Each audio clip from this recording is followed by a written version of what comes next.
Hello and welcome to this week's episode. I am really excited. We have a treat in store for you today. When I let this person tell their name, even though you'll see it in the title of the episode, I'm going to ask them to introduce themselves. And I'm sure that there will be women who are listening who will say, "How dare you ask her to introduce herself? She needs no introduction." But this episode, we're telling the money story of a person who has used their platform, their ministry, to impact others across the world. And we are so happy. And I'm going to ask if she could introduce herself on the New Money, New Problems podcast. Hey y'all, I'm Toni Collier. I'm so excited to be here. Now, I do want to say this on the forefront, okay? I'm from Texas. It's the best state in the country, and I just want to put that out there right now, okay?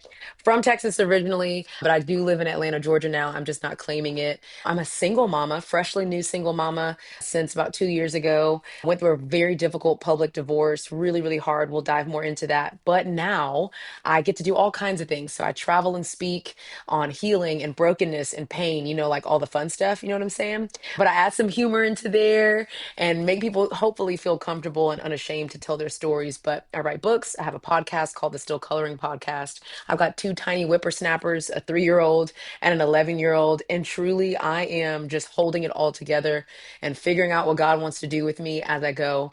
But that's kind of like a little rundown of who I am. Okay, I feel already connected to you. I went to a small Yeah. college in Huntsville, Alabama, and we had intramural teams, and there were a lot of us Yeah. who knew each other from growing up. But like there was a family from Nashville that moved to Texas later in life, and Oh, all of yeah. our kids, all their kids went to college together. So we had a team, basketball team, TNT, Tennessee and Texas. So we would all Sure. walk through campus together, and Yeah. wherever Texas went, Tennessee went as well. So yeah. That's what I'm saying. You felt the Texas pride already. You know what it is. Absolutely. Okay. There's something about That's people right. from Texas where it's like it's gonna come up where they're from. You're not gonna get too deep Every in the single time. conversation without them telling you. Uh-huh.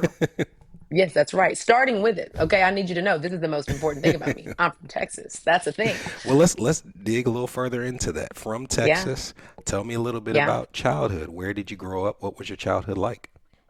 Yeah, very interesting childhood.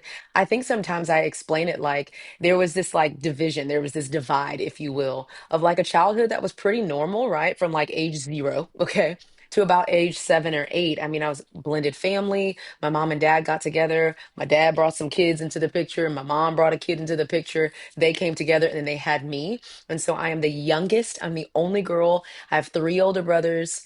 They remind me of it all the time. It is what it is. I'm much younger than them, and so they would say I'm spoiled, but whatever.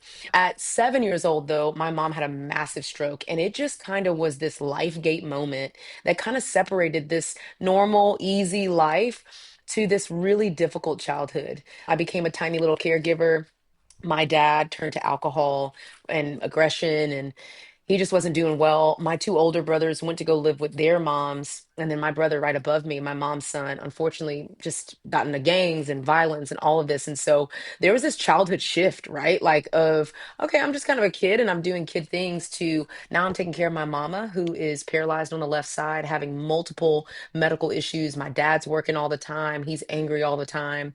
And so from about the age 7 to about 13, I would say shaped me, maybe not in the best of ways, but it definitely grew me up in a way that I just kind of see the fruit now. Like I see that then it was hard and painful and weird, and I didn't get to enjoy my childhood. And now it's just really taught me what it looks like to care for people really well and to be generous with my time and my resources because I just didn't have that growing up. So that's a little bit of the childhood.